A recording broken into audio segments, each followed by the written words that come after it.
கட்சி பேதமின்றி நாம் ஒன்றிணைய வேண்டும். இவை அனைத்தும் இணைந்து இறுதியில் எமது வீட்டு கதவை தட்டும். நாம் தற்போது ஒன்றிணைந்து எதிர்கொள்ளவில்லை என்றால் எதிர்காலத்தில் ஆபத்தான சூழ்நிலையை எதிர்கொள்ள வேண்டி ஏற்படும். எமது தலைவருக்காக எம்மால் முடிந்த தியாகத்தை செய்கின்றோம். மிகவும் நாகரிகமான விடயமாக பார்க்கின்றேன். இதனை நாம் எவ்வாறேனும் தோற்கடிப்போம். பயப்பட வேண்டாம். எம்முடன் இணைந்து கொள்ளுங்கள். எவ்வாறானும் தோற்கடிப்போம்.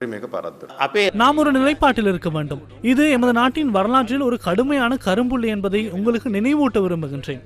இந்த சூழலை சமாளிக்க தேவையான நடவடிக்கைகளை நாம் நிச்சயமாக எடுப்போம். நேற்று நீதிமன்ற கட்டடம் அமைந்துள்ள பகுதியில் நாம் பார்த்தோம். கட்சி பேதமின்றி தலைவர்கள் அனைவரும் ஒன்று கூடியிருந்தனர். அவரை ஆதரிப்பதற்காக அனைவரும் ஒன்றிணைய வேண்டிய நேரம் இது. நாட்டினை வலுப்படுத்தவும் சேவை செய்யவும் ஒன்றிணைய வேண்டிய தருணமாகும்.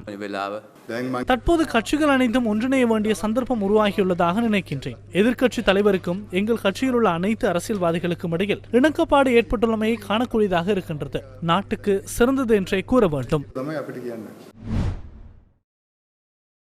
இவ்வாறான பின்னணியில் இன்று மற்றொரு விசேட சந்திப்பு நடைபெற்றது. பல தசாப்தங்களாக அரசியல் மேடையில் விமர்சனங்களை முன்வைத்த அரசியல் குழுக்கள் இன்று ஒரே கூரையின் கீழ் ஒன்று கூடினர். இந்த குழுவில் மஹிந்த ராஜபக்ச, மைத்ரிபால சிறிசேன, விமல் வீரவங்ச உள்ளிட்டவர்களும் அடங்குகின்றனர். கொழும்பு ஃப்ளவர் வீதியில் ரணில் விக்ரமசிங்கவுக்கு ஆதரவு தெரிவித்து இந்த கலந்துரையாடல் நடைபெற்றது.